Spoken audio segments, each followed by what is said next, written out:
everyone. Welcome to Lives Worth Telling. I'm your host, Jodes, and my podcast is about digging deep into people's stories and providing them with a platform to share their life and their experiences with my listeners.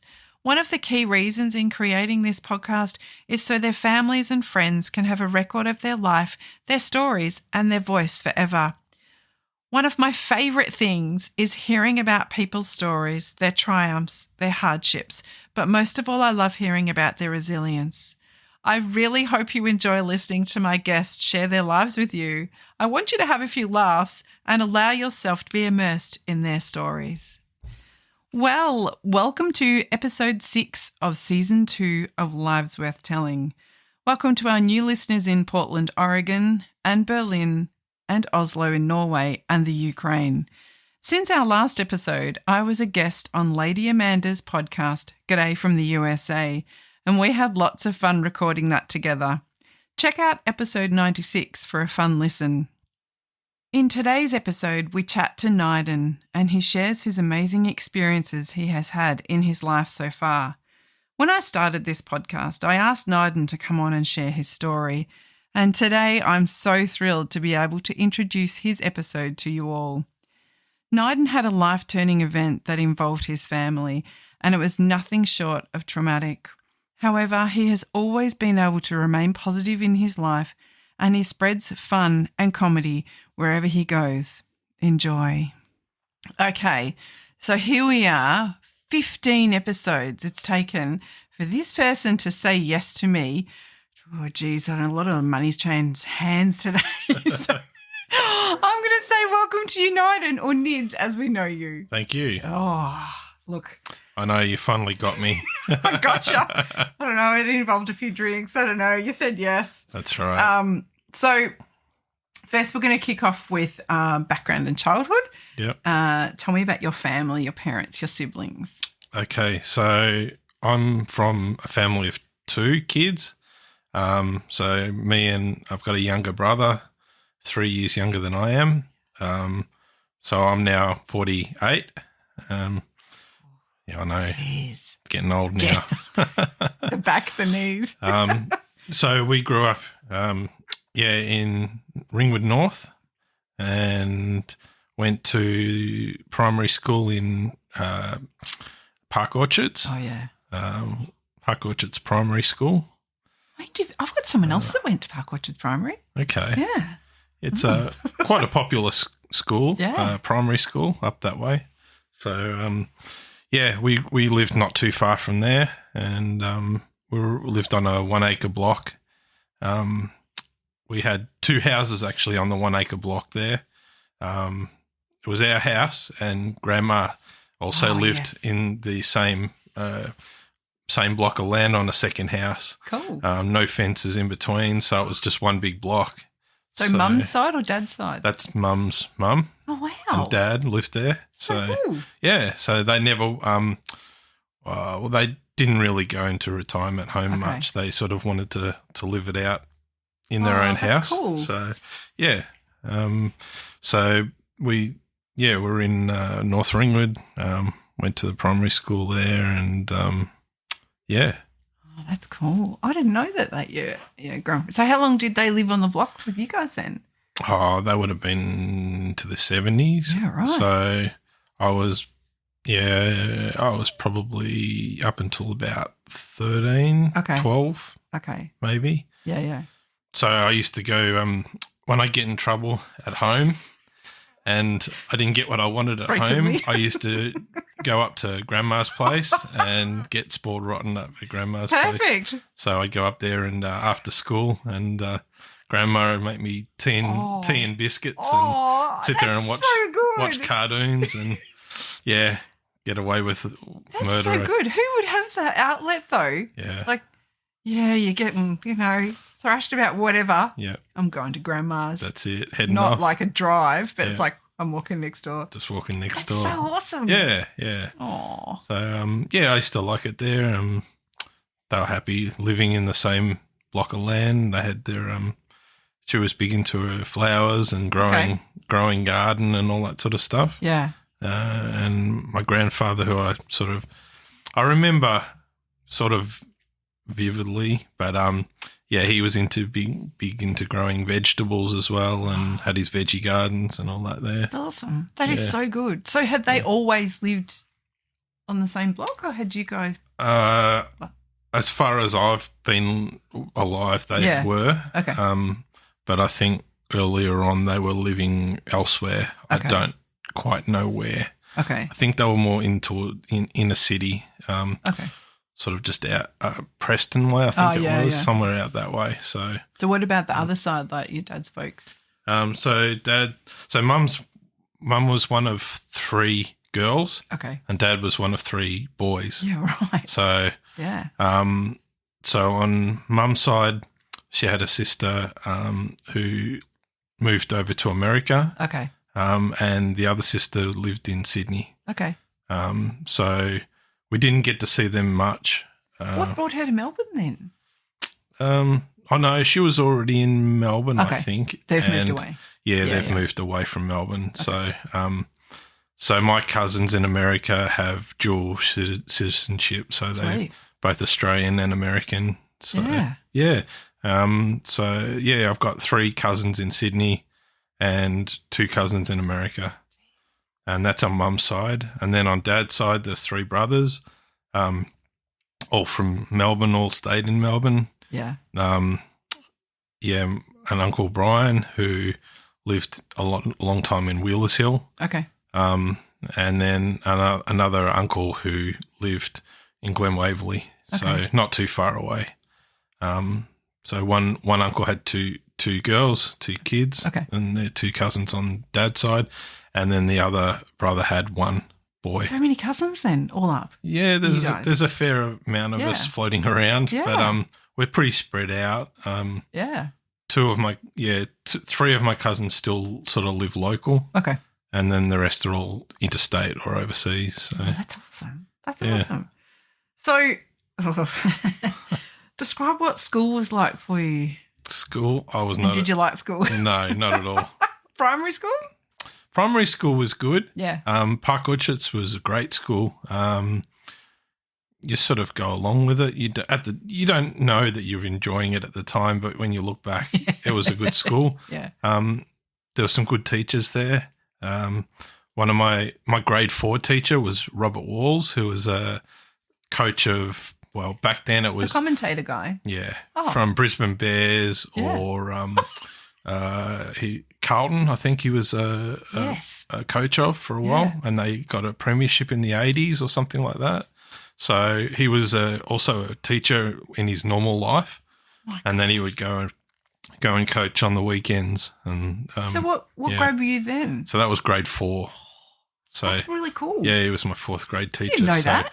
He was sort of like a home group or home class teacher, but we didn't have we had different subjects, but he was sort of our main teacher. He was big into sport. He used to take us out. We used to do kangaroo cricket on the field, on the oval, and he used to love slogging the old tennis ball as far as he could. How old would he have been then? Like in his 20s or something? Like new teacher? Or? No, he would have been maybe in his 30s. Yeah, right. He already had 2 kids that were going to the same school. Okay. So, yeah, I think, he lived down in Warrandyte somewhere, and he lived near Kevin Sheedy, who was also down there.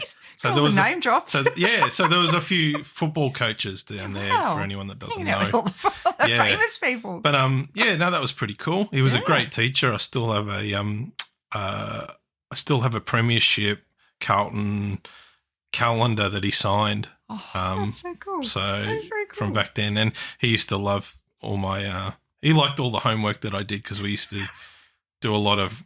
I was big into sort of graphic design. I like drawing. What homework? I like drawing and all that, but I despise doing academic writing and all that sort of stuff. Didn't like it at all. So primary school was pretty good. High school, not so much, but we moved around a fair bit. So after we finished grade 6 in primary school, Dad got a job doing sales over in Hong Kong. Yep. So he worked for IBM. Yep. And he got a contract to go over there for 3 years. Okay. So in 89 we moved over to Hong Kong and lived out. So your brother there. then was a few years younger than you? Yeah, he was 3 years younger than right. me, so he was even more affected, I guess, with his schooling and that, with his primary schooling. I had already finished by then, so.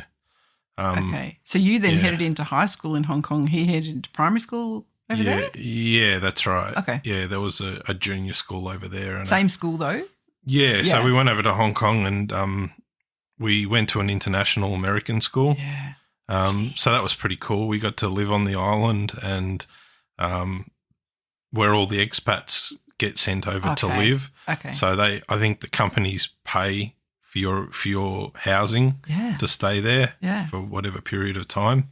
So That's awesome. So we went over there and we lived and went to the American school, and they're half a year behind us, so we're sort of like offset a bit. So I ended up starting school half a year back, instead of half a year forward, because it would have been easier to adjust. Okay. Although going to school over in Hong Kong in American school was a lot different because they'd already started doing algebra and stuff that we didn't do here in our curriculum, so it was kind of hard to adjust. Because they had the American year as well. Yeah, that's right. Their year starts in June, July, whatever. Yeah, and adjusting to all these kids from different nationalities as well. So the international school had American and Irish and Australian and kids from all over the world. So good. Did you keep in contact with anyone from back in those days? I've tried to, but I find it hard to find a lot of the people that I were in there. I've got yearbooks and things that I can go back and look at, but there was so I immediately clicked with another Aussie guy when I started there. Cool. So we were like, you're Aussie. Yeah. He was from Sydney, I think, as well back then. And so we got to be friends over there, and I go over to his place and play Nintendo and all that sort of stuff. Yeah. So that was pretty cool. Did you have to learn the language over there? No, because it was international. Yeah. So the international kids kind of stayed. So mostly the island is full of like expats who are English based, speak English. And then you go back to the actual mainland, and that's where all the Chinese schools are, and the Chinese kids go to school there and speak their own language. So there wasn't really much crossover at all needed. There was Chinese as a language that you could learn at the school, but I never really picked it up. So do you remember when?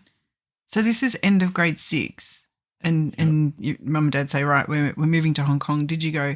Were you booked into like a high school locally, or were you going, I don't want to go to Hong Kong, or were you thinking, oh, this is exciting? It was exciting, but I was too young to really even think about that. And your brother even more so. That's not really anything that I considered where I was going to go to high school. I think at the time we were thinking about going to Yarra Valley School, which was a private Yarra school. Valley Grammar, but then we went over to Hong Kong and we were there for 3 years. So I struggled a lot at school over there because it was just difficult to learn the subjects, and especially maths and things like that the concepts were a lot different than they were over here. Yeah, right. Their education system's just a lot. It is a lot stricter, I think, than we had here at the time, and it was hard to pick up. So I had math tutors that I would go to after school and try and get some of the concepts, but nothing ever really gelled with me. I pretty much failed all my algebra stuff, and couldn't really understand it. So did you do much travelling from Hong Kong, like school holidays and stuff? Like, was that? Yeah, we used that as a jumping point. So we did quite a bit of travel because Dad was big with his sales job. He would travel a fair bit. Yeah. So we had the opportunity to travel on holidays to a lot of local places that were near Hong Kong. So, we went to Macau. We went to Thailand, Philippines. Yeah. So a lot of those Asian countries we got to go and see, which is, it's a real culture shock for somebody from Australia. It's Back then too. Yeah. The I don't know, the classes seem a lot further away from Australia. Like, your third world countries seemed a lot. Yeah, it was a real eye opener. So this is the early 80s. Yeah, early 80s. Yeah. Okay. So living in Hong Kong was good. Such a safe place back then to live. Yes. And, I look at my kids now and I don't trust them traveling around the city and stuff here. But over there, I would leave the house, I would get on the bus and I would bus it to places and, feel completely safe. There was only one time where I wasn't safe. I didn't feel safe over there. I met another kid who lived just down the road from where I was, and he said, we'll go skateboarding. And so we got on the bus and we went somewhere. I don't know where. I'd only been living there for a couple of months, so had no idea. And then we went to somewhere and then he completely ditched me and I had no idea how to get home from wherever I was. So you're like maybe 13, 14? Yeah. And I had no idea how to get home. And, I was pretty much instructed, if you get lost, get in a taxi. Okay. Tell them to drive you home. And I think the bill for that taxi ride came to something crazy. It was like $100 and something. And I got in sort of big trouble for that. It's not your fault. But I had no other choice at the time. But so that shifty dude. Shifty dude. But so Hong Kong was really cool.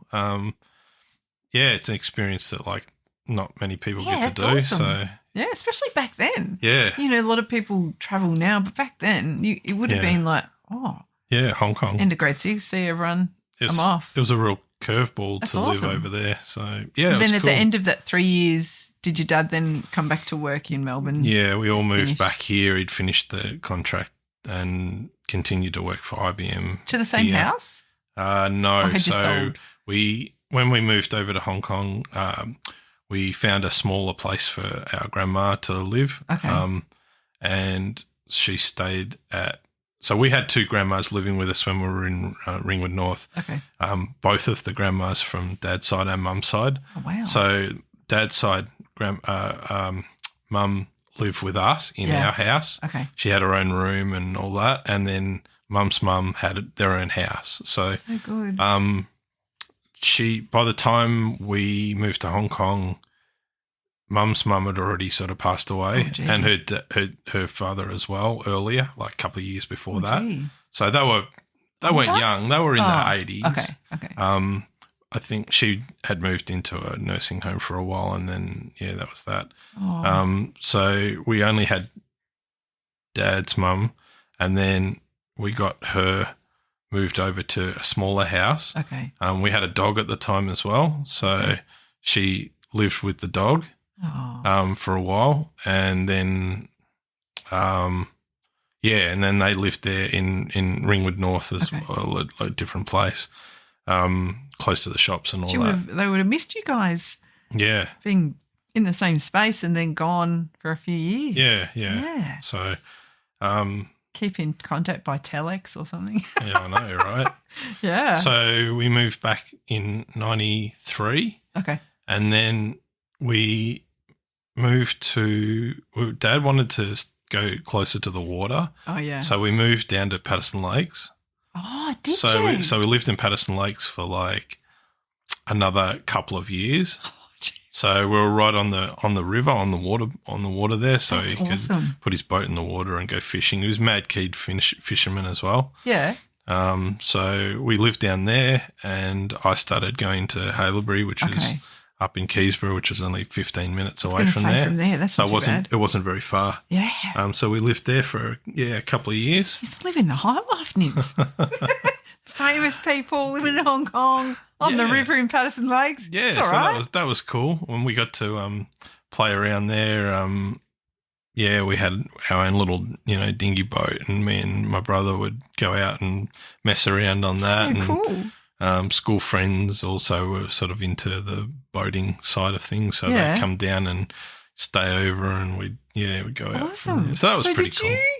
Were a lot of kids went to Haileybury from your area? Or they would have been from all round. Yeah, from down that way there was. Okay. from where we were in, so earlier on, that was sort of the area. Wasn't far to go to anybody's place. Most of the kids would be anywhere from like Brighton all the way down to Frankston. Yeah. So it'd be Bayside areas. Yeah. So, Did you enjoy Haileybury? It had been a big change to go from not even living in the country. Yeah, so after we went to Haileybury, we moved back to Melbourne and we did live in Ringwood where the grandma was living for a while. And we went to Yarra Valley School. So we did go there for like a couple of years. Oh, right. That was all right. So you didn't spend many years at Haileybury then?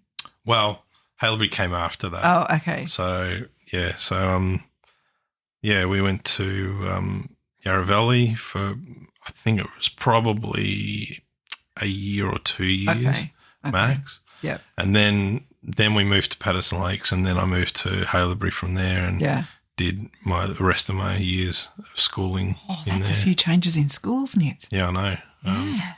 So just roll with it. Yeah, just pretty much just roll with it. It just school was school for me. Yeah. Now that I look back at it, like it was pretty prestigious schools and stuff like that. Like, and it would have cost them an arm and a leg. Yeah. Now that I've got kids and I can appreciate it. But absolutely. Like back then, it was school. Yeah. Just whatever. Because I was no academic at school. Like I didn't do very well. But most of the school stuff I was into was art and all the left field subjects like geography and things where you could tangibly use your hands and see things and I wasn't big into music, but all that sort of stuff interested me more than the economic side. Okay. With private schools, they have an expectation, I think, where your career is going to lead to something academic. Yes. Whereas me, I was kind of the opposite. I was more of a hands-on guy. Yeah. I probably would have benefited better from like a tech school or something like that. But look, it was school, right? It is what it is. And so. Did you ever want to learn guitar or drums or anything back then? Interest in music? I did piano lessons. Okay. But I didn't think it lasted very long. They were kind of private lessons, sort of like after school sort of thing. Yeah.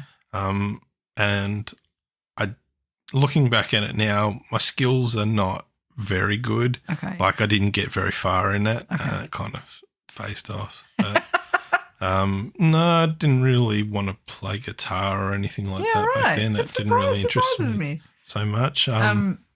Yeah. So how did you celebrate Christmas as a kid? Oh, we were pretty traditional. So, I mean, we had... Everyone was on site. As I said, grandmas were nearby, so they would join us. We would go over and visit uncles and cousins for Christmas. And, it was pretty traditional Christmas. That's awesome. Tree and presents and lots of food and... now that I'm older, I appreciate all that, all the food and everything. Yeah, absolutely. So much hard work goes into one day. Yeah. What are some memorable trips or outings you had as a kid? Like, do you remember? Outings. Or holidays, like when you were younger, apart from Hong Kong? I mean, we did a fair amount of travel. Like, we went to New Zealand when I was younger. Jeez. So we went there in wintertime when we got to sort of see the snow. Yeah. It wasn't any skiing or anything. It was like I think we rented a Winnebago and went around New Zealand, Christchurch and Wellington and stuff like that and got to see the snow, and that was pretty cool. I've been to New Caledonia, Noumea when I was younger. That was I can't remember a lot of that. Man, your passport would have been just full. Yeah, it was pretty solid. Check this out. It was, yeah. We went over to visit my auntie in America, so we did that. So we got to do the Universal Studios and the we went to Disney World over in Florida. Okay. A lot of that I can't remember because I was pretty young then. Yeah. I was only maybe 4, something like that. Yeah, That's so still pretty cool. she lived in Washington, DC. Okay. And, so we went from Universal in LA, and then we went across, visited them. We were there at Halloween time, so we got to do trick or treating with them. So cool. I do vaguely remember we dressed up in the 1980s masks, and we did the Incredible Hulk and the Superman and all that, and It's so good. got to do the trick or treating, and then we went down to Disney World. I think it was off peak season because the Epcot Center was closed, and a lot of things were closed for the season. Yeah.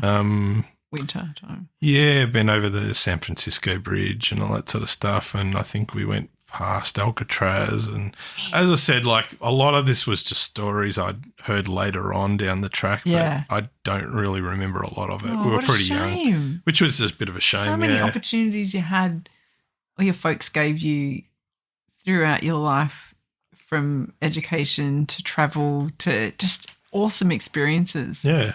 So many, and living with your grandparents as well. I think that's so special. Like the relationship you have with your grandparents is so special. It's awesome. Yeah, it was good that we got to be sort of near them. Yeah, absolutely. And all that. Absolutely. But, all right, I'm going to move on to family life as an adult. So I know the answer to this. Oh, well, maybe you've been. Are you or have you ever been married on your first gig? Yes. So I've been married since 2004. Yeah.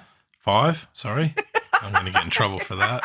2005. It's all good. We can edit. So, in my group of friends. So my group of friends mostly were people who I knew from Haileybury. Yes. So when I was doing my VCE, kept in touch with them. So there was 3 or 4 of the guys who we regularly caught up and that's really saw good. each I think other. you guys are still in contact after all these years. Yeah. So I was kind of, what was I, maybe the first or second to get married out of our group of friends. Yes. And then, and then we had some kids after that. Many. That's how things go. Do you have children? Yes. Yeah. 3 kids. So oldest Jess is 18, Jessica. I have a 15-year-old who's Annabelle. Yes. And then we weren't going to go for the 3, but we went back for the trifecta. And, yes, we got the boy, Daniel, who's 12. Yes. So I remember feeling no more shocked, like, what? This ultrasound photo was like, what? Yeah, I know.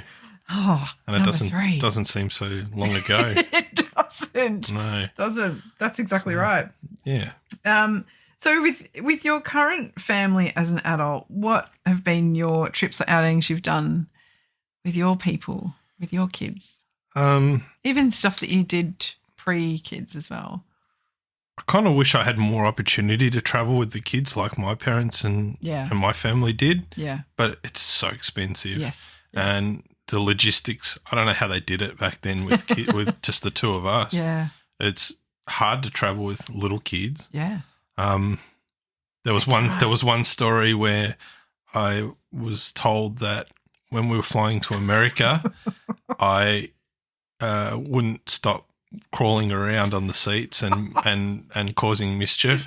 So they gave me one of the little bottles of booze, and I had a little nip of that, and I think I got a little bit drunk apparently, and they didn't want anybody to know, so they sort of put me down under the seat, and I crawled up and went to sleep under the seat. Yeah, so. You know what? As a parent, you got to do what you got to do, right? That's right. Yeah. So it's a long trip. A long trip it's over to America. Hour. No, that's right. And back then, I think it was a lot more than it is these days. Do you know what particular alcohol it was? Or? I do not know. No, does that? No, yeah, probably. Dad liked his Scotch, so it could have been a little bit of the old Johnny Walker or something like that. But anyway, I like that. I haven't heard that before. That's awesome. So with my kids, we've travelled. We've been to Fiji a couple of times. Yes. My honeymoon was in Fiji. Oh, yeah. So we took the kids back there for another holiday. Cool. So they enjoyed that. They got to see a lot of the, culture stuff over there. Yes. Which was pretty good. Apart from that, no, we've pretty much been domestic. So they've been to Queensland a few times. Oh, yeah, your trip to Queensland. Yeah, I love Queensland. Yes. I like the warm weather. Yeah. And that was pretty good, except for my last trip to Queensland, where I broke my toe. I think it was about 3 weeks before we were supposed to go to Queensland, and I tripped on a step, and I broke my big toe, and had to get it broken. It was I had to get a pin put in it. Open. Yeah, it was really bad, and so I was pretty much crutches and wheelchair bound. So we ended up going to Queensland, and I was pushed around Queensland in a wheelchair.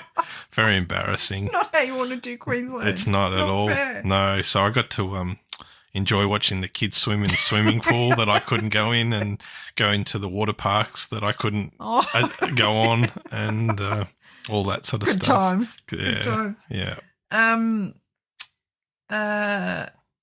And I guess, your closest friends, you're still in contact with your Haileybury guys as well. Yeah, and it's good to have those group of friends that you sort of have known from back then, and they all went through the same thing as well. Haileybury was quite tough. It was when we went, it was all boys. Yep. I think you've mentioned that in one of your other podcasts. Yeah. But yeah, it was all boys, and then lucky for us, 2 years later, the school went co-ed. Was it only that? Yeah, it was 2 years after. So it was 97 or 98, I think they went co-ed. So whether they figured out that they were only tapping into half the market, or got to keep the numbers up somehow. Yeah. So it was full boys when we were there, and I think the junior school 2 years later went co-ed, and then the high school after that. So. That was I'm in two minds about it. It was kind of good, but in a way not good. Yeah. It limits your ability. When you're going out into the workforce, you don't get any of that. So, also like dances and all that, you don't know anybody outside of school. That kind of limits your options. But it's funny, I think a lot of well, not a lot, but I think a lot of the single-sex schools now are moving to co-ed. They're not but back in the day... It was tradition back then. It was a traditional... more focused if they were separate. You'd have a boys' school and a girls' school. Yeah. And private schools especially had that kind of mindset that if you keep everybody focused on the work, then they're more likely to succeed, I guess. I'm trying to think. There weren't many co-ed private schools back then. Most of them were single sex. Like if you think of like your Tintern your and Caulfields, your Caulfield girls and all that. Those. Yeah. And they were all separate. Yeah. And there was no mingling between them. Yeah. They didn't have dances and things where they would get other schools. My school used to be linked with Caulfield because it was like classed as a sister school of Caulfield Grammar. Like they were walking distance from us. But we used to have like kids come into our classes for French, like for subjects that they didn't have at Caulfield. Oh, yeah. And we used to have, they used to be called socials back then. Yeah. With the house nights where different houses from each school would. Didn't have a lot of that. Yeah. When I was in Hong Kong, that was co-ed. Yeah. And I got signed up to do a thing called cotillion, which is an American type of thing where the kids would all have to dress up in suits and the girls would have to dress up in cotillion. What is that? Look it up. I think it's a very C or a K? It's a C. Oh. It's a very American thing, I think, and it's kind of like what you're talking about, a social where the girls would go and all dress up and the boys would all dress up, and it was almost like dancing classes. Cotillion. Yeah. An elaborate 18th century French dance based on the contra dance. Yeah. Or formal ball, especially at one debutantes. Yeah. Cotillion. And you would go and learn dancing and all that sort of stuff. To be honest, I had no interest in it. I think Mum would have liked that, I think. Went, that's cute. I'll sign up my kid to to do the dancing, and it was very confronting. Like you go and you'd be in a suit, and the girl would be there, and you get taught how to proper ballroom dance and stuff. I remember. Do you remember? I remember nothing do you remember of anything it. now? No, I remember nothing of it. But I remember having to go to it, and I remember being very hot in suits. Yeah. Because but what, 15? It's 15, 16 in tie and jacket and everything. Italian. I've never heard of that word. So there you go. I don't think that memory has come back from like nowhere. See, I'm drawing it out, Nibs. Drawing it out. So That's yeah, so cool. So that was Hong Kong had a lot of different types of things that you could do.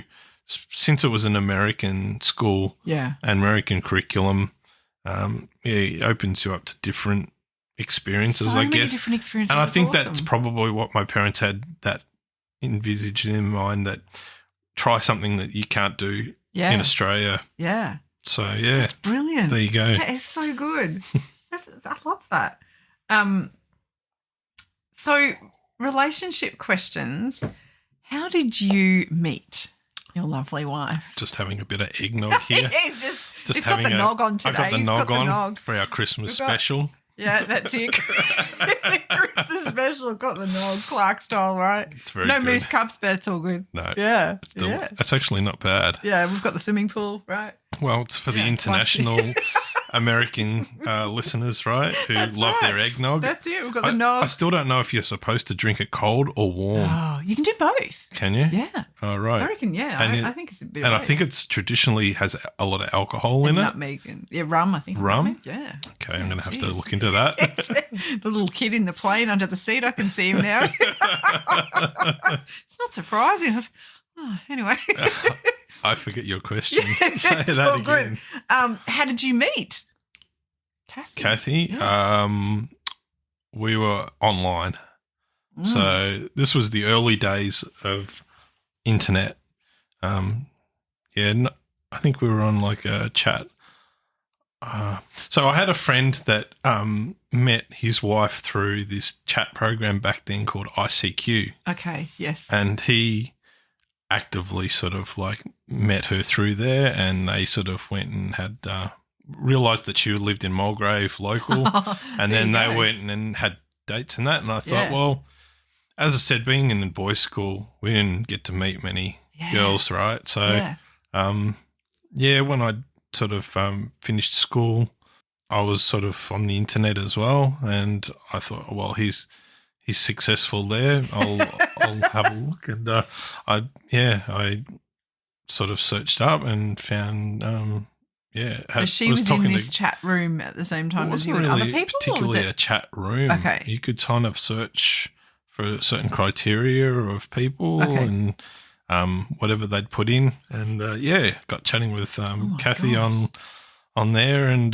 we sort of met, and we met at a local pool hall. Okay. Just down the road from where I live now. Okay. And just so happens I was really sick, like with a cold at the time. I was under the weather, and I was in two minds whether to even go at all. I was like, wasn't sure whether I'll go. And I went, all right.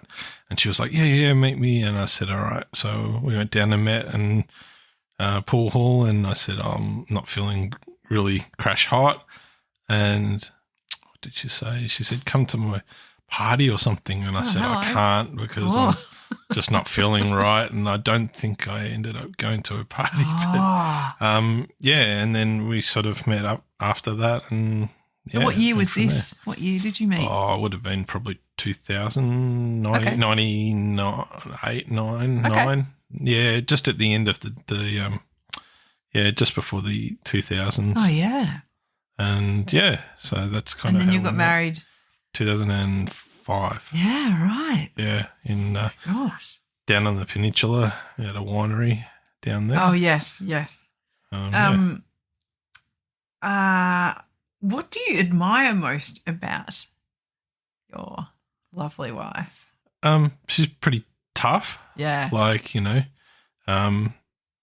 I didn't want somebody that would fall apart on me when, things weren't going so good. Yeah. So, yeah, she's pretty resilient and Cool. tough like that. So Yeah. yeah, you have to be able to sort of look after 3 kids and do all that stuff. Yeah, absolutely. And me. Let's be honest, that's the biggest job. She'll call me the 4th child. So yeah. Oh my gosh. And I guess what are your dreams for the future? What do you see yourselves doing? Well, I mean, my oldest now has just turned 18. Yeah, after the kids have moved out. And she wasn't very good at school either, so didn't interest her. So she, and being that she's a kid, well, all 3 of them have gone through the COVID period where things weren't very good at schools. Yeah. And Wasn't doing easy. a lot of remote learning was hard for kids, and they couldn't really focus very well outside of school. It takes a certain kind of kid to be that self-starting without having teachers leaning over your shoulder, and the 3 years that they weren't going to school affected them. So, yeah, hopefully she can find her path and get a job that she enjoys, and all of them really. Yeah. But For your trying to kids get the other kids sorted. get them through school and just make sure they stay happy. It's a tough gig, Nids. It definitely is. So we're going to move on to work and profession. Now, what was your first job? My first job was working in my uncle's factory. Okay. It was a bit of a summer job. Okay. And it was kind of like an interim job in the 90s, maybe the mid-90s. It was just after I'd finished school. Okay. But it was before I'd got into doing TAFE and studying full-time. So it was a bit of a summer job, really. Okay. But it was just picking parts in his factory and like packing things? Packing them into, They back then they rebranded or rebadged some international products as local products. So there was a lot of pulling tiny items, small parts out of boxes. He was in the electrical, auto electrical industry. So there was just hundreds and hundreds of tiny boxes that needed to be picked out of other boxes and then packed onto shelves and all that. Wow. So that was kind of my first job as such. And then I went to TAFE after that and studied computing. Yep. Dad was into his computing as well, so it was kind of the logical thing. Back in the 80s, we were kind of one of the first kids to have the home computer. Oh, I bet you were. Dad works for IBM. He works for IBM, so he got himself a real IBM computer. Spot on. Whereas, we were talking thousands of dollars back then. So he was able to get his hands on that kind of gig, and we had that at home, and I was immediately interested in computers. Oh, that's so good news. Did you have like kids in your street like coming in awe going, what's this? Yeah, we had friends, what is this? kids this is over. Brand new. Oh yeah, we'd play games and all that.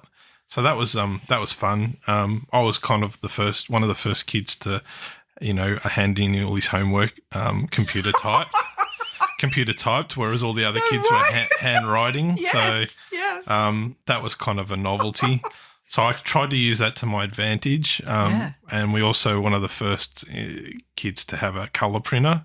So I used to colour print everything to try and impress the teachers. So hopefully they didn't look past that and see my really bad content. Tried to bamboozle with the fancy that's right. Fancy fonts and colours and So a lot of projects where you had to print and cut and paste and all that, all done on computers. It was pretty cool back then. That's so cool. Yeah. So your profession and job now, you got through you IT.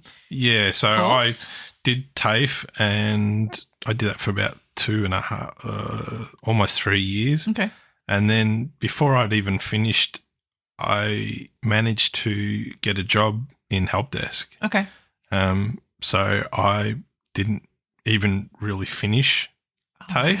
Wow. I was like a couple of units away from finishing, but I figured if I'm getting the job that I'm training to get, you're almost there anyway. I'm almost there anyway, right? So I walked into a pretty well-paying help desk job. Cool. For the time, for what I thought. And, that was in South Melbourne. Okay.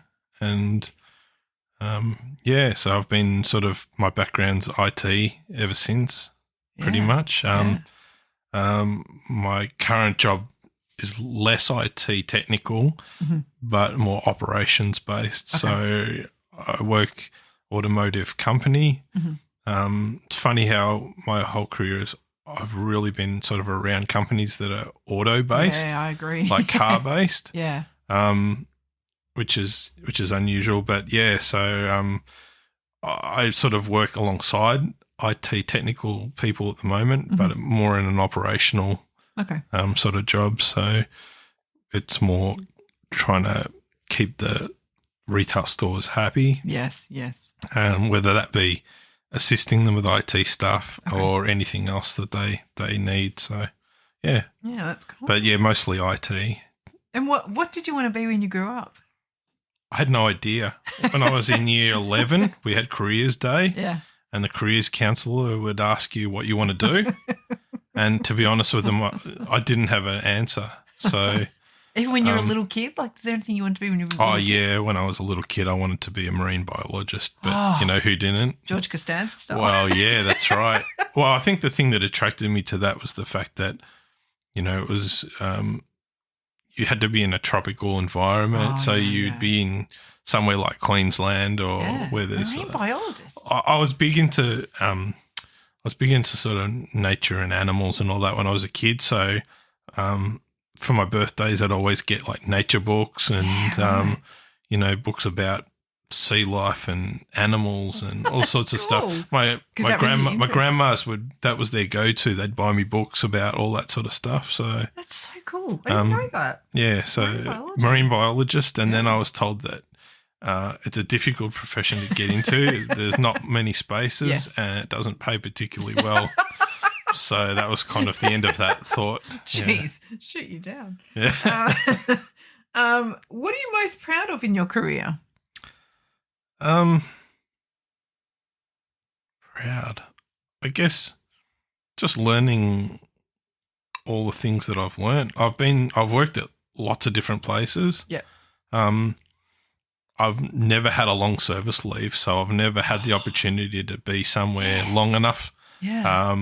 A lot of the IT places that I've worked for tend to get bought out by other companies, and unfortunately been made redundant 3 times in my career. So you've got to be pretty resilient to pick yourself up and start all over again somewhere else. Yeah. I guess just being resilient and using the skills that I've taken from each different place and then applying those, that's cool. as I go. Yeah, that's good. I'm going to chat now about your passions and interests. What are your interests or passions, like things that you love? I have lots of interests. My wallet doesn't agree with it because I have way too many things that I like and I can't really afford all of them. But I mean, first of all, being that I'm a bit of an IT nerd guru, whatever you want to call it. Yeah. Computers are sort of number one. Yeah. I've always been into that. Since we had computers when I was sort of growing up, I've sort of been in the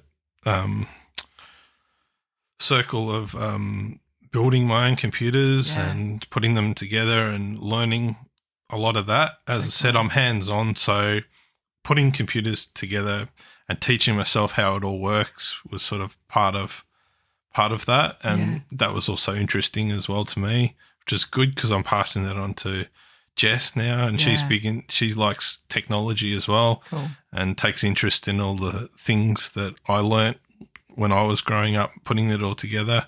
So your dad did that sort of stuff when you were a kid? Dad was trained as electronics. Okay. So he was he would do one of his jobs was circuit board design circuit boards and soldering and all that. So he was big into electronics. I I've still got a lot of equipment that he used to have from back Aw, then. So electronics and computers and all that. And he taught me how to, solder and, play with electronic stuff. When we lived in Hong Kong, I got into remote control cars. Oh, yeah. Yes. Because logically, remote control cars is electronics, right? Yeah. So I learned how to, solder motors and, electronics and batteries and all that kind of thing. So that kind of came onto me. So yeah.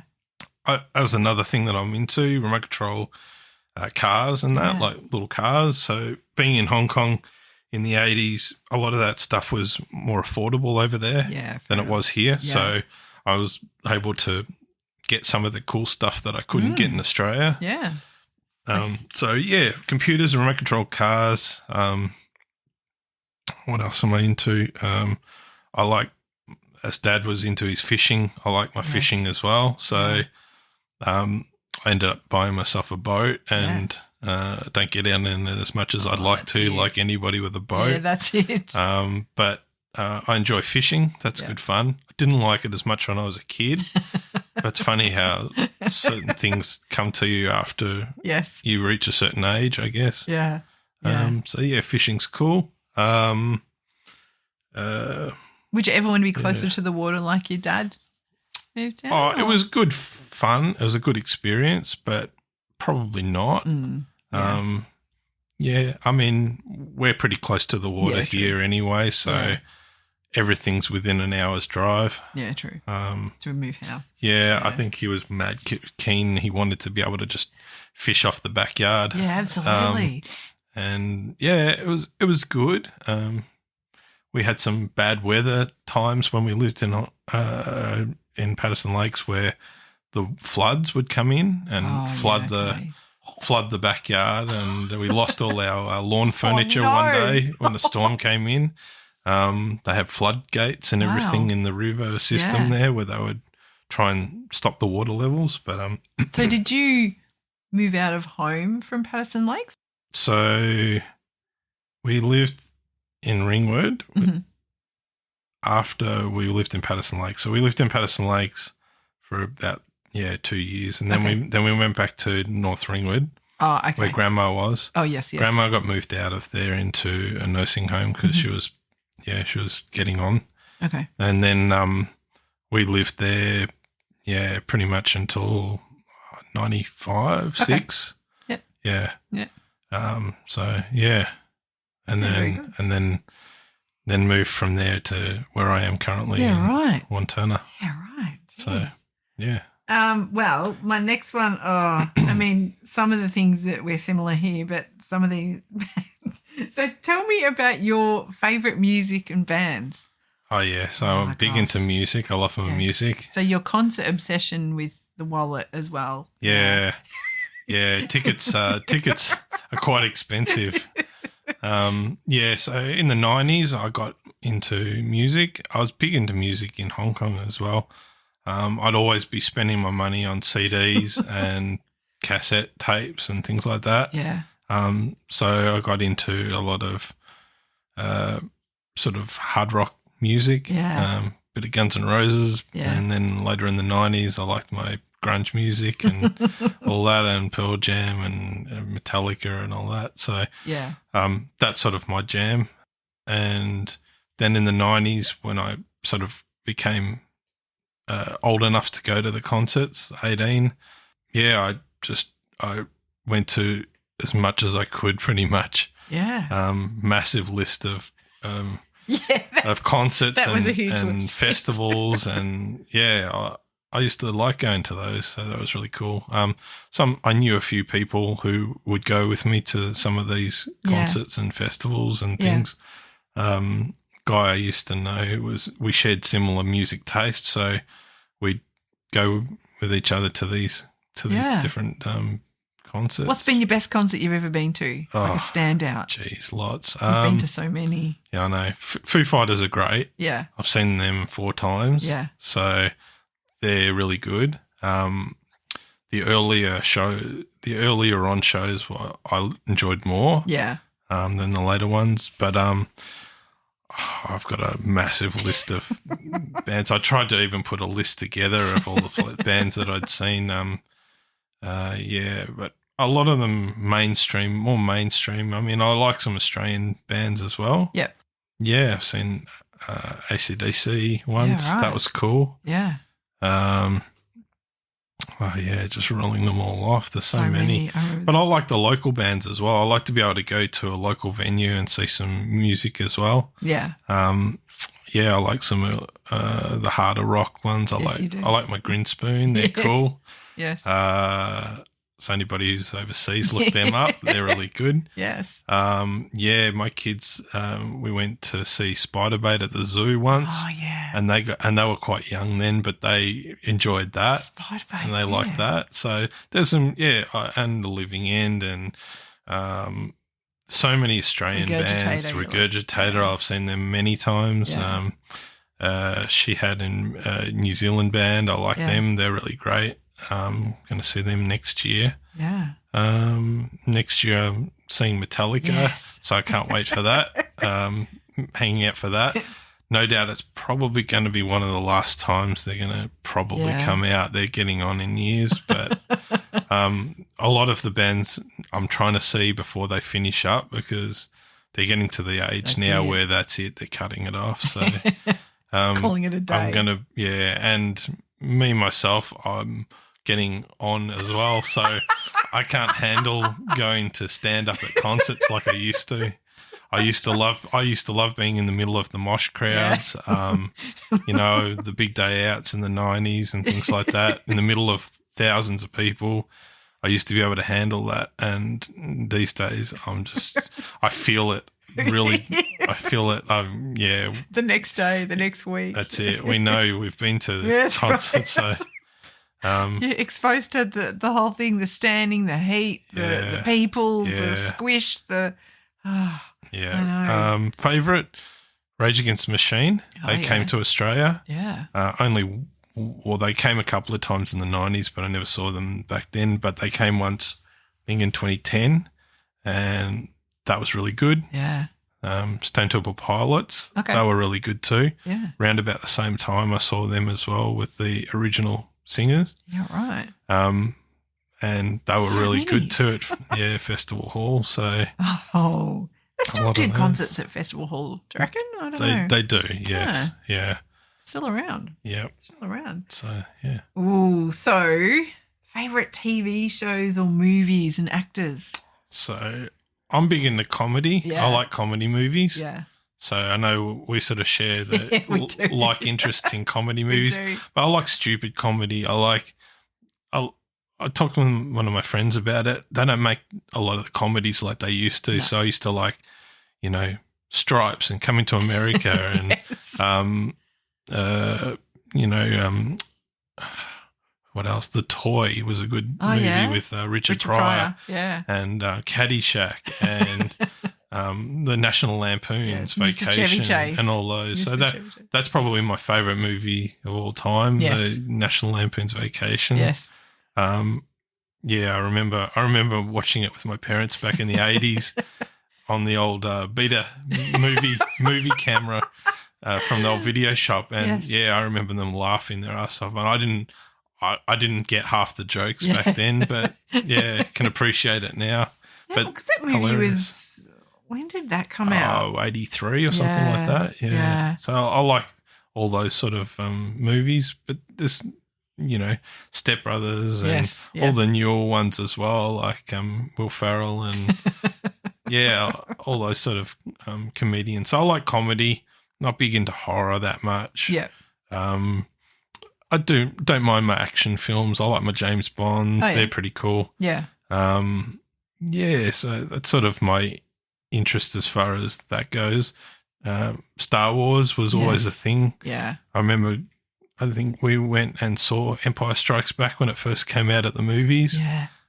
Again, that was like something I probably vaguely remember because it was that long ago.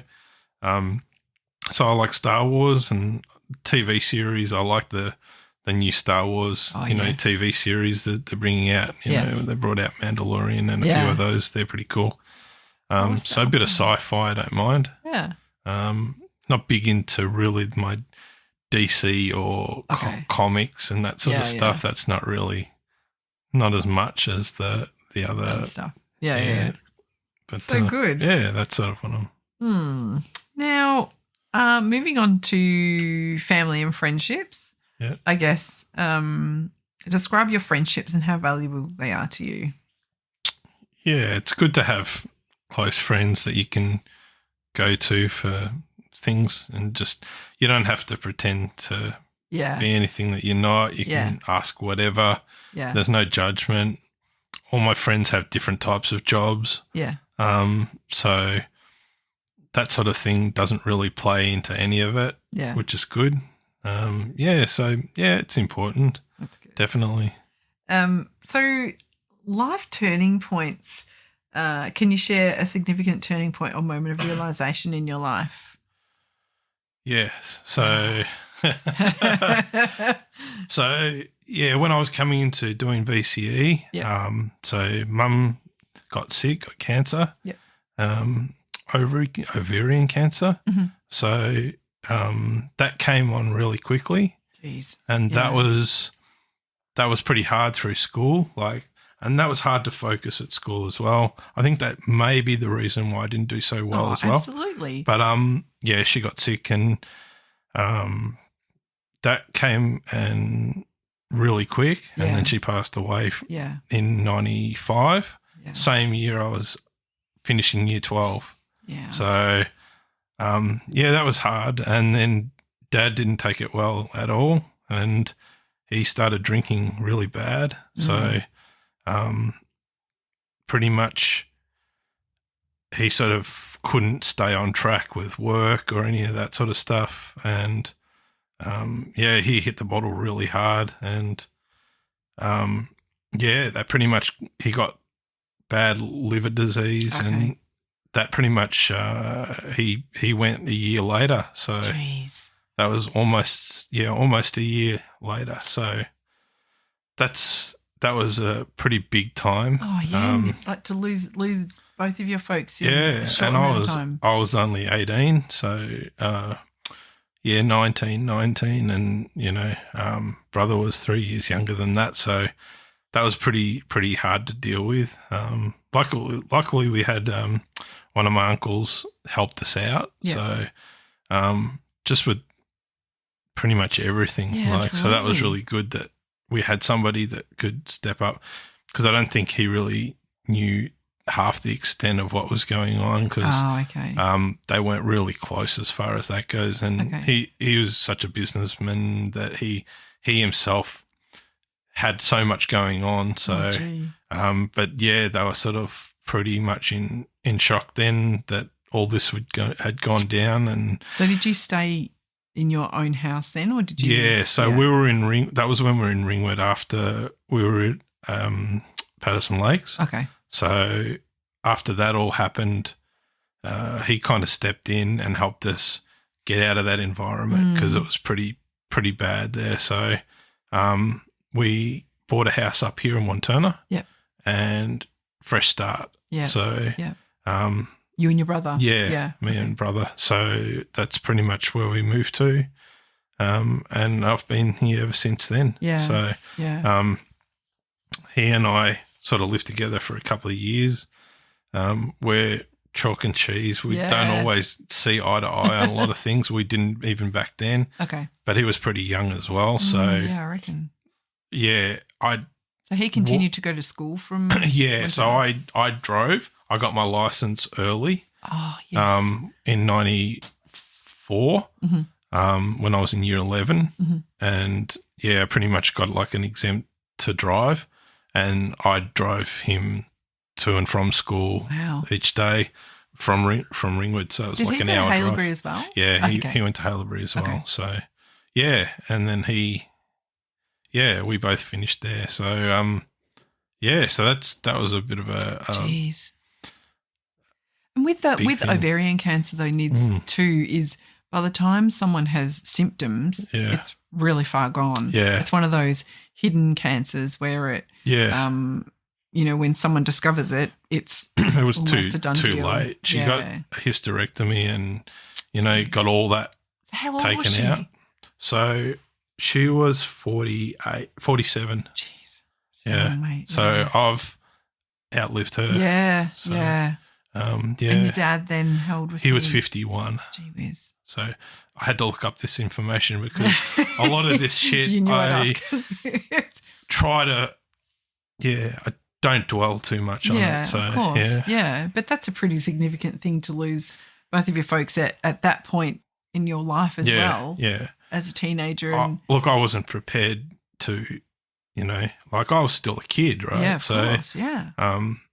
I pretty much had to learn how everything works, how to adult straight up. How to adult straight up, pay bills and, get utility bills and all that. It all kept flowing. So you had to deal with that. But, so. But even, I guess, seeing your dad not coping with the situation and you probably weren't coping yourself. Yeah. And him trying to be the dad and cope with. He was self-destructing after that. He was sort of on the down.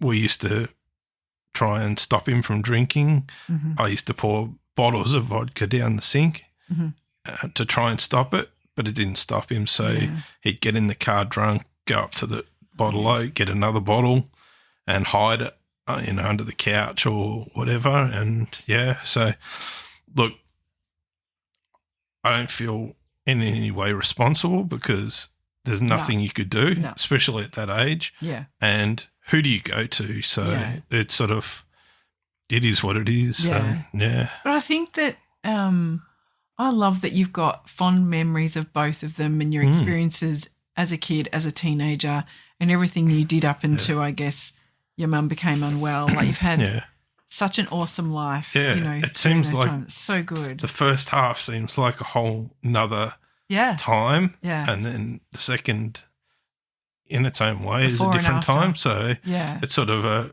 split. Yeah. So yeah, that's big stuff. And I think even when I'd found that out many years ago, it blew my mind because you are one of the happiest, funniest people that I know. And I was like, what?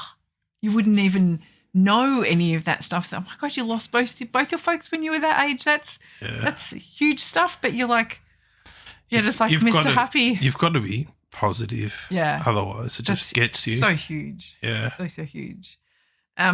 My next segment is called Curious Corner, where I ask curious questions about our guests. Can you recall a time where you just couldn't stop laughing about something?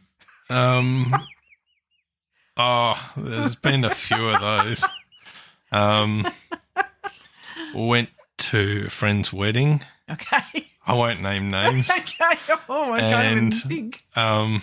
It was pretty funny. And the person speaking on the microphone was quiet and then loud and then quiet and then loud and then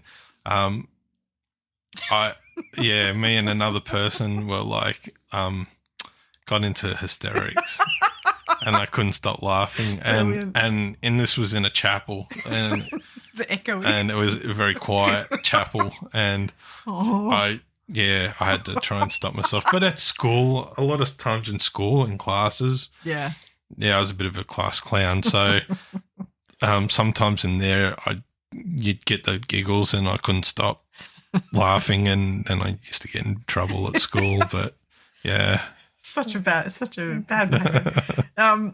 If you could have any superpower for a day, what would it be? Superpower. I don't know. Being invisible. And you could be fly on the wall and you could find out all sorts of good, juicy information. Gossip. Yeah, you could be like there's certain situations where I'd always thought, I wish I could see what was going to go down. So being invisible would be cool. That's a good one. Yeah. So my next one is name 5 people you would invite for dinner and why, like people that you would be unlikely to meet, or you can either go family, celebrities, or who would just sit there and want to have a chat to? I don't know. There'd have to be musical people. would have to be part of that. I don't know, probably Dave Grohl. Yes. Dave Grohl's cool. Yeah. He's lived awesome. so much. Has lots of stories. Yeah. But he's also like normal. Yeah. So he'd be cool to have a chat with. Who else? Probably my parents, because as an adult, there's things that you want to ask that you never found out. So that'd be something. Yeah, definitely. Who else? Don't know. I'm trying to think of other people. I don't know. Bill Gates is pretty cool. Oh, yeah. He's been through a lot of life and all that. Seen a lot of change. Seen a lot of that. Yeah. When I was a kid, I used to be into skateboarding. When I went to Hong Kong, a lot of the local kids were into skateboarding. Okay. And I got into that scene because a lot of them were American. Okay. And I reckon Tony Hawk was pretty cool. I was going to say Tony Hawk. Tony Hawk's cool. That's my only skateboarding reference I can give. And he's another smart guy that, I reckon it'd be cool to talk to and find out, because he's got lots of stories and sweet. He's been through many generations of different things. Yeah, so, absolutely. Yeah. Ooh, I don't know how you'd choose. I found it hard to choose this one. If you could choose one song to play every time you walked into a room, what would you choose and why? Oh, jeez. I struggled to choose the other day with when it was asked of me. I was like, there's so many. It's just like, something that makes you feel really good, like when you hear that song. There's just so many. Yeah. Like any favourite Foo Fighters songs or even Guns N' Roses? Oh, yeah, Paradise City. Love a bit of Paradise City. Take sweet. me down to the Paradise City. Sweet. Let's do that. I like that. Now, this next one, signature dish to cook. So you love the meats, right? You are into them. What would be your signature dish to cook? I like my Asian food. Yeah. So I like stir fry. Yeah. My family are not big into it. Okay.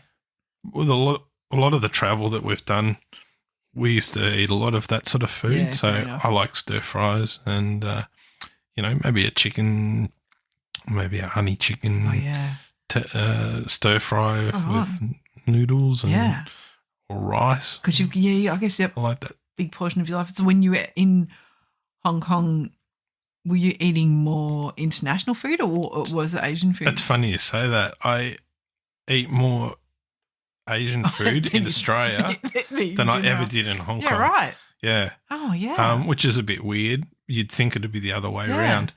But again, a lot of the places that we ate over there were Western, very Western. Okay. So Hong Kong was run, it was a UK country. It was run by the UK back then. Okay. So there was a lot of influence from America and England and all that sort of stuff. So yeah, a lot of the food. I guess they had to cater for everyone that was there. Pretty much. So yeah. Gotcha. I mean, on the mainland where you had a lot of the Chinese, a lot of that food was served there. Yeah. But again, a lot of the Westerners didn't venture too far into that side of. Okay, stuck to what they know. Yeah. That's it.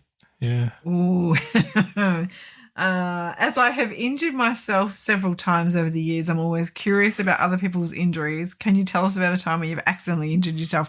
So there was the toe. That was has there been anything else? No, I've never broken a bone in my body the whole of my life. Oh. But having said that, my brother has. He's broken his arm 3 times in the same spot, and I was maybe responsible for some of them.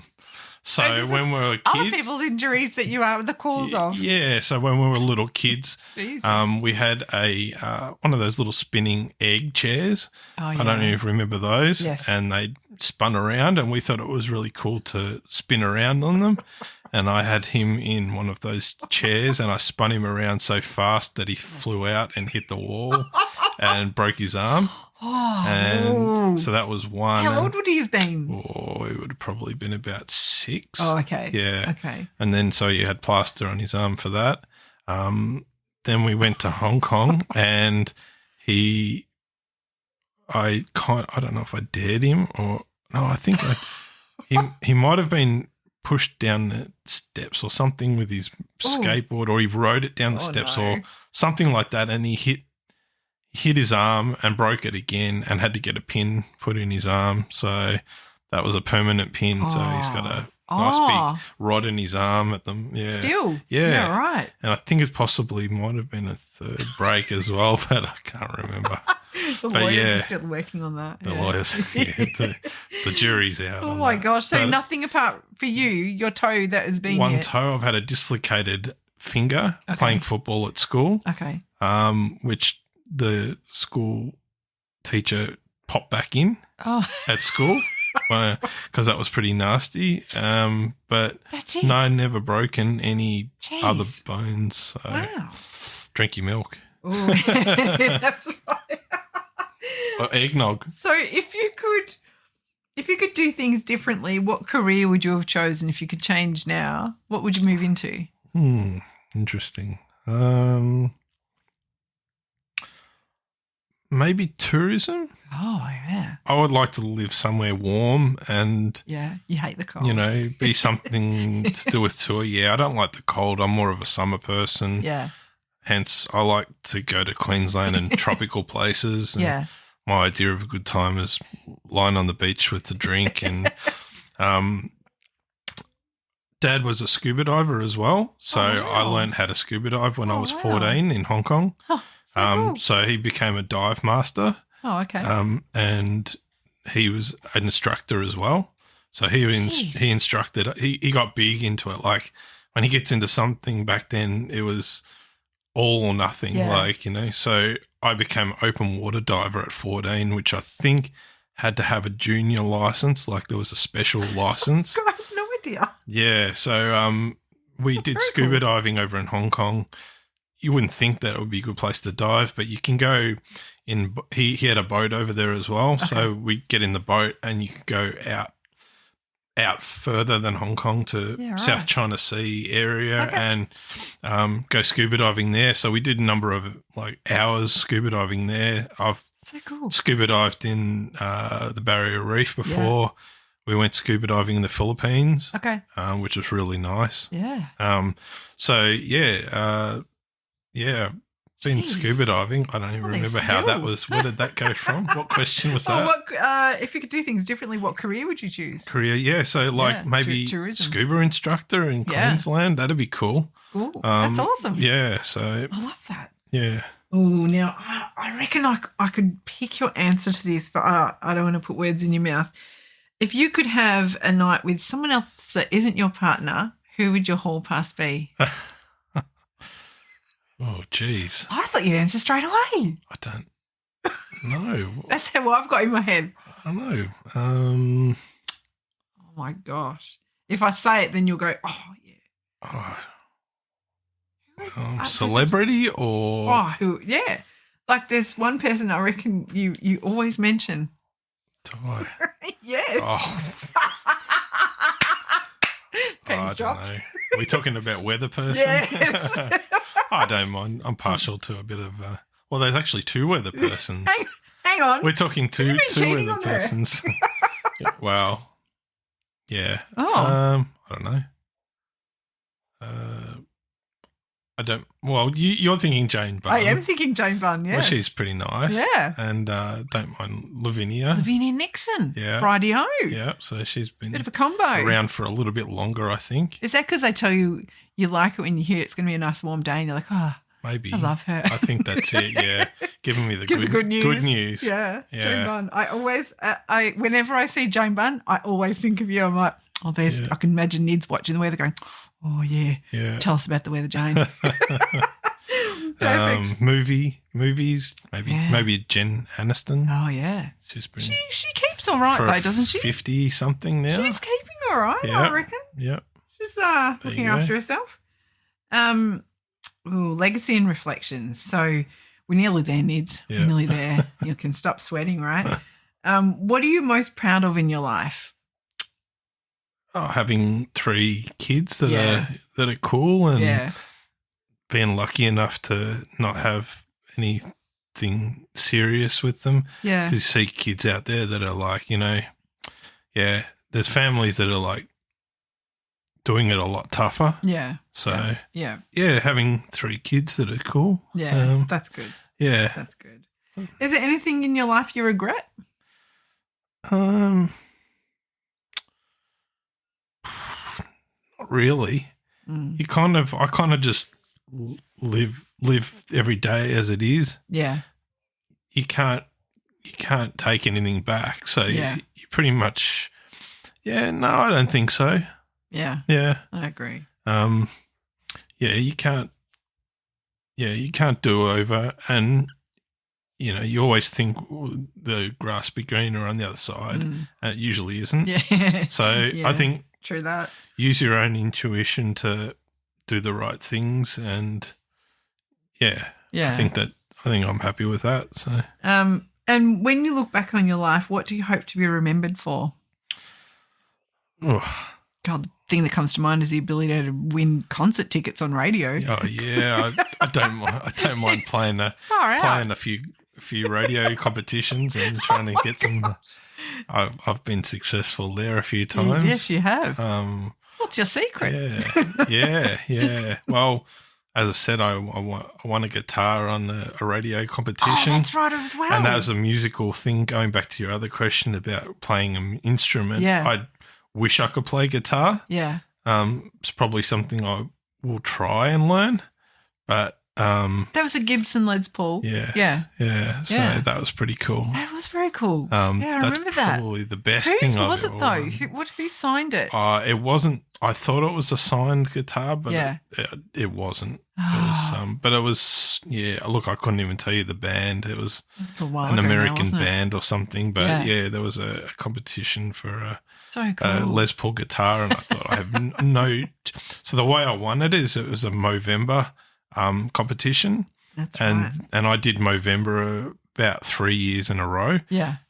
Grew out the moustache for that. And I've raised maybe $1,500 for Movember over the years. Nice. So that's not too bad throughout all places that I've worked and people that I know. Yeah. And there was one year where a radio station had a competition where you send, well, it was actually a Facebook competition, send in your best Movember photo. The year before that, I did Movember and I was at the V8 Supercars at Phillip Island. Okay. And I was lucky enough through work to get some pit passes to go and check out the cars. Yeah. And I met Jamie Whincup, one of the racers. Yes. And so I asked him, can I have a photo with you? And I got a photo with him with my dirty moustache. And I submitted that photo and ended up being picked out, and that's how I won it. And the guitar actually has on the neck made in Movember. So cool. Like a custom little thing on the top of it. So that's cool. Yeah, no, it's cool. But look, I'd like to learn how to play guitar, but whether I'll be able to pick it up or not is another thing. So what would you like to be remembered for? I don't know. As you said, being upbeat, funny guy. Yeah. I don't know. Life of the party. Positivity. Life of the party. You always have props with parties. Yeah. You always like to organise your props early. I'm a details guy. A lot of people don't go to the effort anymore for the details in things. Yeah. But me, if I'm going to do it, I'll do it all the way. So I'll have, custom shirt made up for Christmas. Yes. I'll always try and so good. Bring that little bit of extra that people don't expect. Yep, that's it. So I agree. Yeah. Well, that brings me to the end. You can just breathe a sigh of relief now. I'm going to stop bugging you. And now I reckon I can, now because I've had you on, I reckon I can have another person that he said to me, keep pestering me. I'll say yes eventually. So, but thank you so much for sharing your story. And it was all good stuff. It was all and good. my eggnog. And the eggnog. I finished mine. Finish yours. Thank you. All right. Thank you. See ya. Firstly, thank you to Nidan for joining me in today's episode. I really appreciate him sharing his stories with us. Losing both his parents in the same year while completing VCE is just incomprehensible. He has had some incredible experiences moving overseas with his family, and I think he has also picked up many of his hobbies from his parents and his grandparents. One thing is for sure, he has the ability to always have a laugh and enjoy himself wherever he goes. As we always give a shout out to our guests hall pass, let's give a shout out to Miss Jane Bunn, Lavinia Nixon and Jennifer Aniston. Tune in to our next episode where we get to hear more lives worth telling. Don't forget to check out and follow us on your socials. And if you love what you hear, please rate and review us on your favourite podcast app. Of course, if you have any questions, you can get in touch with us through the Facebook page or Instagram. If you or a friend or a family member would like to come on the show, please don't hesitate to get in contact with us. And if you want to grab yourself some merch, jump onto Redbubble to check out our products. Thanks for listening to Lives Worth Telling. See you next time.